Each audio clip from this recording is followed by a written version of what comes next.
Did you know that salt has important spiritual implications that make it an extremely precious element? Did you know that it is much more than just a condiment to use in the kitchen? And did you know that it brings with it many benefits for the body and spirit, capable of giving inner peace? If you've never imagined that this simple, often overlooked element was actually such a precious gift to our physical health and mental well-being, you need to hear this Zen story. Buddhists, for example, consider salt a sacred element and use it in various purification and protection rituals. And if you stick around to the end of this video, we'll take you on a fascinating journey to discover 7 life-changing salt rituals. So, stay with us and find out what happens if you use salt this way. Furthermore, in the second part of the video, we will talk, by popular request from many subscribers to the channel, about the ancient ritual of putting salt in your shoes. But before continuing, if you haven't already done so, subscribe to the channel and activate notifications to stay updated when we publish new content for your spiritual growth. The sun sank lazily on the horizon, painting the walls of the Buddhist monastery where the elderly monk Shinzo lived pink. The disciples, wrapped in their typical clothes, gathered around their mentor, known for his wisdom and his profound knowledge of the human soul. An expectant silence pervaded the air, while the melodious song of the birds mixed with the rustling of the wind among the leaves. "Master Shinzo," asked one of the disciples, "we have heard that salt has enormous benefits for the body and the spirit. And many talk about the ancient ritual of putting salt in your shoes to find emotional balance and inner peace. But many people are skeptical of these stories, while we know that each element has its own balance and benefits. Could you enlighten us on the Buddhist view of salt and its spiritual meanings for the body and spirit?" A smile lit up the master's wrinkled face. "Salt, dear disciple," he replied in a calm voice, "is a precious gift of nature, often unjustly denigrated. Especially in the West, for example, they believed for years that it was very harmful to health. In reality, like the waves of the sea crashing on the shore, salt regulates the rhythm of our body and nourishes our soul.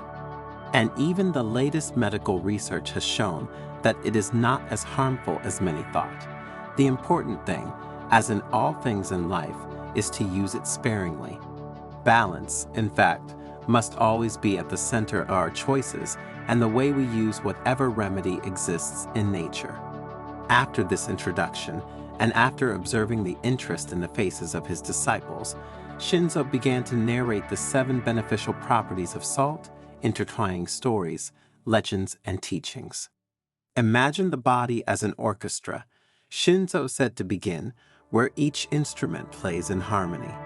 Salt regulates the flow of liquids like a skilled conductor, ensuring the perfect balance of minerals that allows the cells to dance in symphony." Shinzo told the legend of an old monk who, lost in the desert, had survived thanks to a pinch of salt. "Salt," he explained, "is like an elixir of life that keeps the body in balance, allowing us to overcome even the most arduous challenges." Once upon a time, a monk named Kobo was on a pilgrimage journey through the snow-capped mountains of Japan, Shinzo continued. He was exhausted and hungry, and his food supplies were running low. Now exhausted, he collapsed to the ground, ready to give up. But just then, Kobo noticed a small grain of salt shining on the snow that had been missed by a trader who had passed by. Kobo picked it up and dissolved it in his mouth, and immediately felt a wave of energy pervade his body. That pinch of salt, re-establishing the electrolyte balance of his organism, allowed him to continue his journey and reach his destination. What would have happened if that monk had not discovered that grain of salt? The monk asked rhetorically. Perhaps he would never have found the strength to continue the journey. Perhaps he would have died there. While the disciples listened with great interest to their master's words, Shinzo continued by talking about mental well-being and emotional balance. "A pinch of salt," he said, "promotes mental stability, allowing us to meditate with depth and clarity. Like a beacon in the night, Salt illuminates the mind and facilitates concentration. Shinzo described the practice of salt meditation, a method for calming the mind and achieving inner peace. Salt, he said, like an anchor, helps us stay focused in the present and navigate the sea of our mind with serenity. You should know that once, in the quiet of the monastery, a young monk named Ryokan was tormented by restless thoughts that haunted him day and night. Desperate, he turned to me for help. I advised him to meditate with salt, holding a small container of salt in front of him and concentrating on its consistency and color. Ryokan followed the advice, and day after day, his mind calmed and his thoughts became clearer. Thanks to the salt, Ryokan found inner peace and was able to continue his spiritual journey with renewed serenity. Shinzo then told the story of a monk who, thanks to a balanced diet rich in salt, regained vigor and vitality. Salt, he explained, helps digest food and assimilate nutrients, giving us the energy needed for our spiritual journey. The master told the metaphor of the body as a temple. Salt, he said, is like a sacred offering that nourishes the temple of the body, allowing it to function at its best and reach its highest expression. Salt, Shinzo continued solemnly, symbol of purification and rebirth, reminds us that we are part of the great flow of the universe. Every grain invites us to live with gratitude and awareness. And to make this concept better understood, he recounted the ancient ritual of purification with salt, a method to free oneself from negativity and be reborn to a new life. Salt, he explained, like a flowing river, purifies the body and spirit, allowing us to embrace the new with an open mind.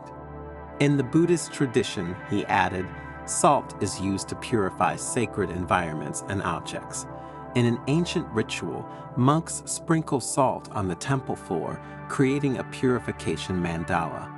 Subsequently, they walk on the salt, letting it absorb the impurities and negativities that each of us carries with us. At the end of the ritual, the salt is thrown away because, symbolically, it brings with it the negativity accumulated by people. While the disciples took notes, understanding how important salt was, Shinzo continued by talking about another important aspect related to this element. Salt, he said in a quiet voice, not only preserves food, but it also preserves our energy and helps us transform negativity into positivity. The master told the parable of a farmer who, thanks to salt, had managed to preserve his harvest during a very harsh winter. Salt, he explained, has the property of preserving foods, and for this reason it is used to preserve fish and meat. Furthermore, my dears, it is like a talisman that protects our body and spirit from the dangers of time. Its conservation function, therefore, is both physical and spiritual. At this point in the story, Shinzo also described the ancient practice of putting salt in shoes, a ritual to purify the body and spirit and to protect oneself from negative energies. Salt, he said, like a magic filter, absorbs negativity and helps us walk lightly towards the light. An ancient tale tells the story of a monk who, during a journey into wild lands, found himself crossing an unsafe stone bridge. The wind was blowing fiercely and the rain was pounding hard, making the passage extremely risky.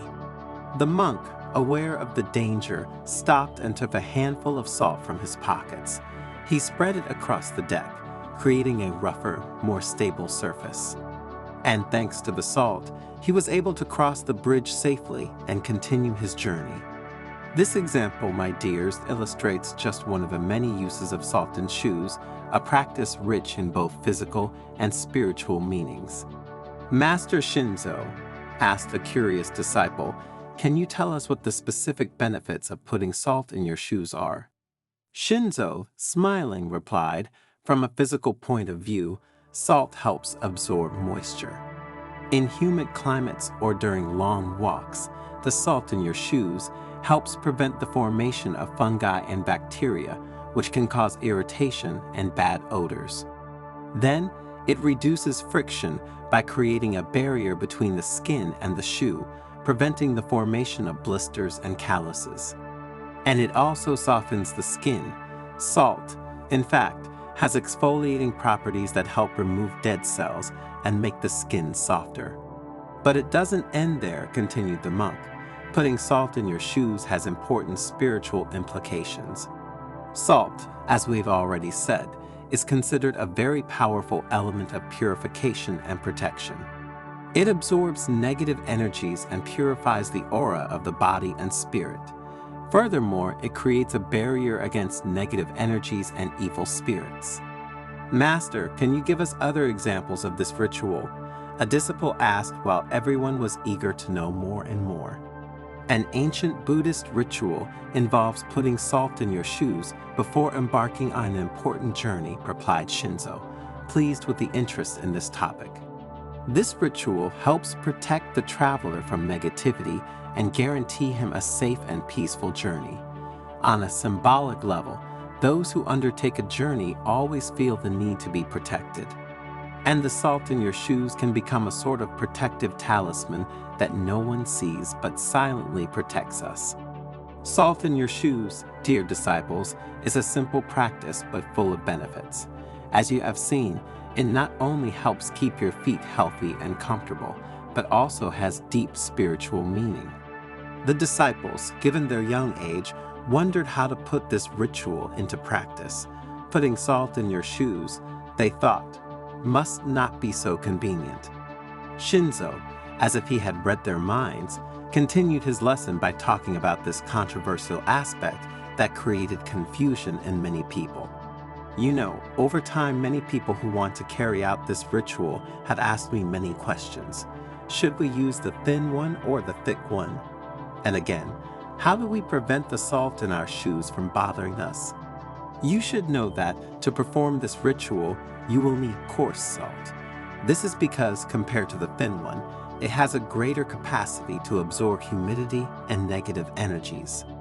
Take a spoon to measure out the salt, and then choose the shoes that you wear most often or that you will take with you on an important trip. At this point, put the salt in both shoes, distributing it evenly on the sole, and walk for a few minutes to allow the salt to distribute well. Master Shinzo, the disciples asked, how many times must we repeat this ritual? Whenever you feel the need to purify and protect your body and your spirit, whenever you are undertaking an important journey, or if you have a particularly stressful or negative day, the master replied serenely. But there's another thing that many people like to do, and that you could do too. Put salt in your shoes in the evening before going to sleep. In this way, the salt has all night to act, purify the shoes, and consequently, trigger the symbolic and spiritual mechanisms we are talking about. Shinzo, after talking about the shoe ritual, described the practice of meditation with salt, a method for calming the mind and achieving inner peace. Salt, he said, like an anchor, helps us stay focused in the present and navigate the sea of our mind with serenity. The master told the story of a monk who, thanks to meditation with salt, had managed to overcome his fears and achieve enlightenment. Salt, he explained, is like a silent teacher who teaches us to cultivate concentration and contemplate the beauty of the present. A young monk named Satori was tormented by doubts and fears that hindered his spiritual progress. Desperate, he turned to Master Shinzo for help. The master advised him to meditate with salt, holding a small container of salt in front of him and observing it carefully. Satori followed his master's advice, and day after day, his mind calmed down and his doubts dissolved. Thanks to salt, Satori achieved inner peace and obtained the enlightenment he had longed for a long time. And as the disciples continued to listen with great interest, Shinzo revealed another ancient ritual, that of using salt together with fire to purify one's homes. My children, fire, as you know, is a powerful element that symbolizes light, transformation, and purification. Through this ritual, we will be able to free ourselves from negative energies and purify the environments in which you live. To carry out this ritual, you need white or blue candles, a censer with incense, a fire-resistant container, and some aromatic herbs such as sage, rosemary, bay leaves, or juniper. First, we open the windows of the room to be purified to allow the air to circulate. Then we light the candles and incense. At this point, we put the aromatic herbs in the container and start burning them.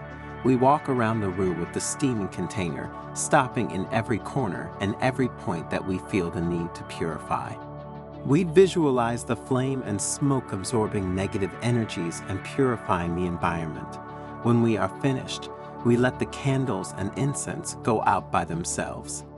A disciple asked when it is advisable to repeat this ritual, and Shinzo replied, "You can repeat the fire purification ritual whenever you feel the need to purify your home or office." It's a simple and powerful way to create a more harmonious environment and promote your well-being. Remember, my children, that purification is a continuous process. It is important to take care of not only our physical body, but also our energetic body. And the fire purification ritual is a precious tool that can help us on this path. As the stars began to twinkle in the night sky, Shinzo's disciples felt enriched because they had learned that this simple, often overlooked element was actually a precious gift with the power to nourish the body, fortify the mind, and purify the spirit.